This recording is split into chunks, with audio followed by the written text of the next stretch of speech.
सर्वांना नमस्कार. आपल्या शिवार्थ डी क्लासेस या यूट्यूब चॅनलला मी सर्वांचं स्वागत करतो. मित्रांनो, आपण या व्हिडिओमध्ये चालू घडामोडीशी संबंधित टॉप 10 चालू घडामोडी जे की 25 जानेवारी 2026 या संदर्भात आपण चर्चा करणार आहोत. त्यामध्ये आपण या ठिकाणी सर्वात महत्त्वाचं म्हणजे की आगामी पोलीस भरती असेल, सरळ सेवा परीक्षा असतील किंवा नगर परिषदेची परीक्षा किंवा इतर पदाच्या परीक्षा या संदर्भात आपण या चालू घडामोडीच्या संदर्भात आपण माहिती घेणार आहोत. तर आपण जर माझ्या चॅनलला नवीन असाल तर चॅनलला सबस्क्राईब करा आणि हा व्हिडिओ जास्तीत जास्त लाईक करून आपण आपल्या मित्रापर्यंत शेअर करा. मित्रांनो, आपलं लाईक करणं एक महत्त्वाचं असणार आहे, जेणेकरून आम्हालासुद्धा व्हिडिओ बनविण्यामध्ये एक वेगळीच एनर्जी मिळते. तर आपण बघूया पहिली फॅक्ट या व्हिडिओमध्ये. नुकतेच कोणत्या राज्याचे मुंबईत भवन बांधण्याबाबत त्या राज्याच्या मंत्र्यांनी खुले आव्हान दिले? लक्षात घ्या मित्रांनो, प्रश्न महत्त्वाचा बनतो. तर या प्रश्नाचं योग्य उत्तर काय असणार आहे? तर बिहार असणार आहे. म्हणजे की बिहारच्या मंत्र्यांनी या ठिकाणी एक भवन उभा करण्याबाबत काय करण्याचं तर बांधण्याचं या ठिकाणी एक महत्त्वाचं आव्हान दिलेलं पाहायला मिळतं मुंबईमध्ये. त्याचबरोबर महत्त्वाचं पुढची फॅक्ट आपल्याला इथं विचारली जाईल की बाबा 24 जानेवारी हा जो काही एक महत्त्वाचा दिनविशेष आहे मित्रांनो, तर त्या बाबतीत भारतात कोणता महत्त्वाचा दिवस म्हणून साजरा केला जातो?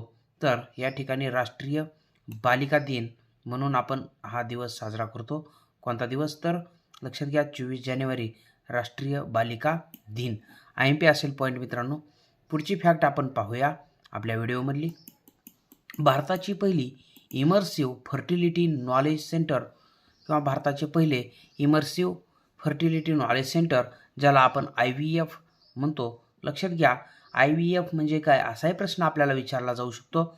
एक या ठिकाणी लक्षात घ्या, IVF जागरूकता केंद्र मुंबईमध्ये बघा उभारण्याचं काम या ठिकाणी आपल्याला झालेलं पाहायला मिळतं. तर मुंबई या प्रश्नाचं योग्य उत्तर असलं आपल्या. त्यानंतर आपल्या या व्हिडिओमधली पुढची फॅक्ट असेल मित्रांनो की 25 जानेवारी रोजी कोणता दिवस असतो किंवा कोणता दिवस हा 25 जानेवारी. लक्षात घ्या, 25 जानेवारी हा जो काही बघा राष्ट्रीय मतदार दिन या ठिकाणी आपल्याला पाहायला मिळेल.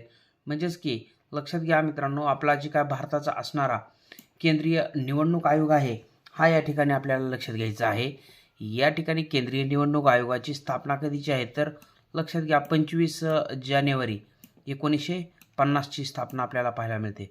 प्रश्न खूप महत्त्वाचा बनतो मित्रांनो. 25 जानेवारी 1950. तर लक्षात घ्या, सध्या आपल्या केंद्रीय निवडणूक आयोगाचे असणारे जे काय मुख्य बघा आयुक्त असणार आहेत केंद्रीय निवडणूक आयोगाचे, त्यांचं नाव या ठिकाणी आपण आपल्या कमेंट सेक्शनमध्ये दाखवायचं सांगायचं आहे. तर लक्षात असू द्या. या ठिकाणी पुढची फॅक्ट असेल 5 जानेवारी 2026 मध्ये बघा महत्त्वाचा प्रश्न असणार आहे. एक परिषद बघा दुसरी जागतिक बौद्ध शिखर परिषद बघा, याचं आयोजन कोणत्या ठिकाणी करण्यात आलेलं होतं? तर नवी दिल्लीतील भारत मंडपम या ठिकाणी ही परिषद आयोजित करण्यात आलेली होती. आपण आता पुढच्या फॅक्टकडे जाणार आहोत.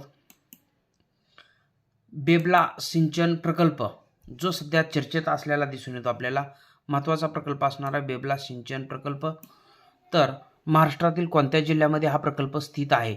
तर कोणत्या जिल्ह्यामध्ये मित्रांनो? लक्षात घ्या, यवतमाळ या जिल्ह्यामध्ये हा बघा प्रकल्प बेंबळा या नावानं सुद्धा आपण त्याला त्या ठिकाणी ओळखायचं आहे. बेंबळा सिंचन प्रकल्प.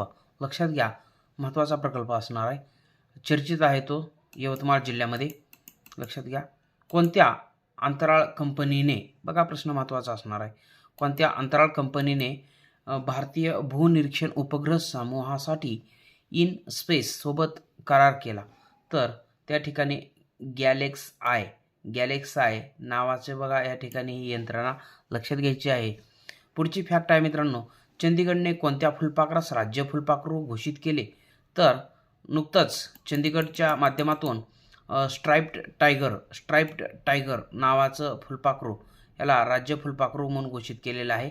मित्रांनो, एक सांगायचं आहे की बाबा या ठिकाणी आपल्या भारतात प्रथम राज्य फुलपाखरू घोषित करणारं राज्य कोणतं होतं हे आपण कमेंट सेक्शनमध्ये सांगायचं आहे. आणि सर्वात महत्त्वाचं म्हणजेच की आपल्या महाराष्ट्र राज्याचं फुलपाखरू याचं नाव काय आहे हे सुद्धा आपण कमेंट सेक्शनमध्ये सांगायचं आहे. या 2 प्रश्नाची उत्तर आपण कमेंट सेक्शनमध्ये द्यायची आहेत मित्रांनो. तर पुढची फॅक्ट आपण पाहणार आहोत. भारत, श्रीलंका आणि मालदीव यांच्यातील जी काय तटरक्षक दलाचा संयुक्त लष्करी सराव आहे तर तो कोणता? तर लक्षात घ्या, दोस्ती नावाचा हा एक महत्त्वाचा युद्ध सराव असेल. पुढची फॅक्ट आहे, शेवटची फॅक्ट असेल आपल्या व्हिडिओमधली, पुणे ग्रँड टूर. लक्षात घ्या या ठिकाणी पुणे ग्रँड टूरचा ब्रँड ॲम्बॅसिडर कोण होता?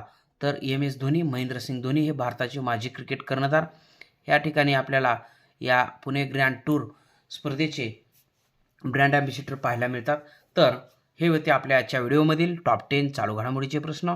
तर आपण हा व्हिडिओ आपल्या मित्रापर्यंत जास्तीत जास्त शेअर करा आणि आपण या व्हिडिओला लाईक करा. आपण जर माझ्या चॅनलला नवीन असाल तर शिवार्थ डी क्लासेस हे माझं यूट्यूब चॅनल या ठिकाणी सबस्क्राईब करा. भेटूया मित्रांनो अशाच एका महत्त्वाच्या व्हिडिओसह. तोपर्यंत धन्यवाद. जय हिंद. वंदे मातरम.